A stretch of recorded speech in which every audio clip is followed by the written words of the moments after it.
Bonjour. Kennedy est dans la place. MD lol. J'ai conduit un camion, sous l'emprise de l'alcool. Aujourd'hui j'aimerais vous parler d'un sujet assez sensible. Merci de ne pas regarder cette vidéo, si vous supportez mal certaines vérités difficiles.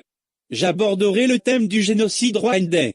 Le Rwanda est depuis le début du XXe siècle divisé en deux grandes ethnies devenues rivales, les Hutus et les Tutsis. Ce sont les Allemands qui, au début du XXe siècle, ont séparé les deux groupes car ils avaient des différences physiques flagrantes. Ainsi, les Tutsis ayant la peau plus claire et étant plus grands, les Allemands leur ont confié de plus grandes responsabilités. Pour résumer, les Hutus étaient traités comme de la merde. Après la Première Guerre mondiale, la Belgique récupère le territoire et creuse le clivage en instaurant des cartes d'identité ethnique. Vient ensuite, en 1959, le moment de la décolonisation. Les Hutus, majoritaires, prennent le contrôle du pays et se vengent des injustices qu'ils ont subies. En 1963, le premier massacre des Tutsis par des milices. Environ 10 000 personnes meurent et personne ne réagit. En 1973, un nouveau président arrive au pouvoir, il s'agit de Paul Habyarimana, un Hutu qui est pour la réconciliation entre les deux ethnies. Pour résumer, la France trouve qu'il a une bonne gueule et le couvre de cadeaux et signe des accords de coopération militaire avec le Rwanda. Dans les années 80, d'autres massacres ont lieu mais personne ne lève le petit doigt. Mais c'est à partir du début des années 90 que les choses se gâtent au Rwanda. Je vais en venir au génocide très vite. Des militaires français ont envoyé des télégrammes très explicites, qui indiquaient ouvertement que les Hutus préparaient un génocide contre les Tutsis. Paris en a été informé, mais a donné l'ordre de ne pas intervenir. Petite question en aparté, vous trouvez ça normal? Un peuple qui est prêt à trucider son prochain, mais personne ne réagit. La France ne joue pas le beau rôle dans cette histoire. Elle ne suit que ses intérêts et glisse des grosses quenelles à l'éthique. Les alertes permanentes sont une preuve que quelque chose allait arriver mais la France a préféré utiliser la technique Gilbert Montagnier, quelle bande de fils de catin. Mais cela empire avec la création, en juillet 93, d'une radio Hutu, la radio des Mille Collines. Cette radio alimentait la haine envers les Tutsis chaque jour, conditionnait la population Hutu à haïr son camarade Tutsi.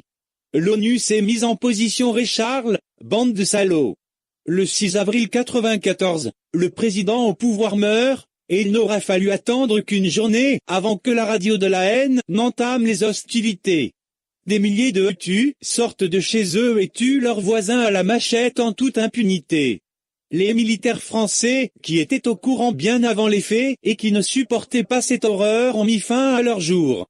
Le plus intéressant pour le moment dans cette affreuse histoire est d'une part le laxisme international par rapport à la question rwandaise, qui pourtant a créé les tensions entre les deux groupes, et d'autre part l'influence flagrante des médias sur ce génocide. Quand je parlais de l'influence des médias dans ma précédente vidéo, je ne pensais qu'elle pouvait aller aussi loin. Peu de temps après, fin avril 94, le peu de militaires qu'il reste sur le territoire met la main sur la radio Hutu et alerte Paris. Personne à Paris ne bouge son gros cul plein de merde pour détruire cette radio. Je rappelle qu'un militaire est équivalent à un robot. Si vous ne lui donnez pas d'ordre, il ne bouge pas. Dans cette même période, le Conseil de sécurité de l'ONU se réunit pour décider de si, oui ou non, ce qu'il se passe au Rwanda est un génocide. Si c'en est un, l'ONU devra intervenir. En bon fils de pute, ils décident d'appeler ça un massacre pour ne pas avoir à bouger leur cul. Mais, en juin 93, la France envoie des troupes au Rwanda, se faisant passer pour des sauveurs alors que ce sont des fils de pute. En effet, de vrais sauveurs auraient empêché le génocide, ils ont juste agi pour se donner bonne conscience. Ils ont délimité une zone de sécurité pour protéger les Tutsis, mais paradoxalement c'est la zone dans laquelle les massacres ont continué le plus longtemps. Encore quelque chose qui ne joue pas en faveur de la France. De plus, lorsque les Tutsis ont pris le contrôle de la capitale, les grands hommes Hutus se sont échappés par la zone de sécurité française.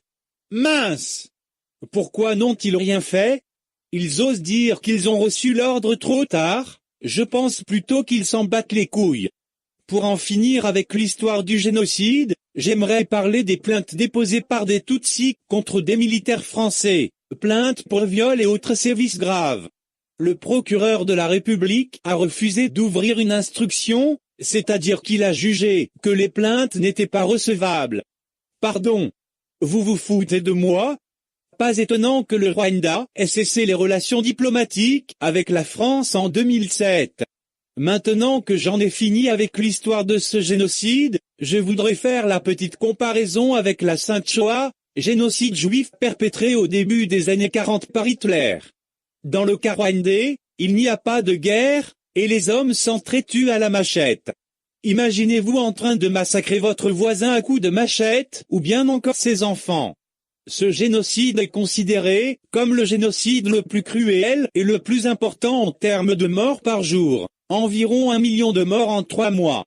Comparons-le au génocide juif. C'est un génocide perpétré par tout le système allemand, sans aucune pitié certes, mais les responsables ont été sanctionnés. On a même créé le crime contre l'humanité à cause de ce génocide. Dans le cas rwandais, personne n'a été jugé, et les martyrs vivent à côté de leurs bourreaux. Enfin, la Shoah est toujours mise en avant. Trouvez-vous ça normal? Un génocide reste un génocide. Qu'il soit rwandais, juif ou arménien. Arrêtez donc de nous bassiner avec votre pseudo-souffrance. Votre voisin n'a pas assassiné votre famille à coups de machette, le procureur de la République n'a pas refusé votre plainte, et la France ne vous a pas ignoré comme des connards. Encore une fois, nous avons prouvé que nous ne sommes pas égaux, tous les génocides sont hiérarchisés, et enfin que la France est un pays d'hypocrites.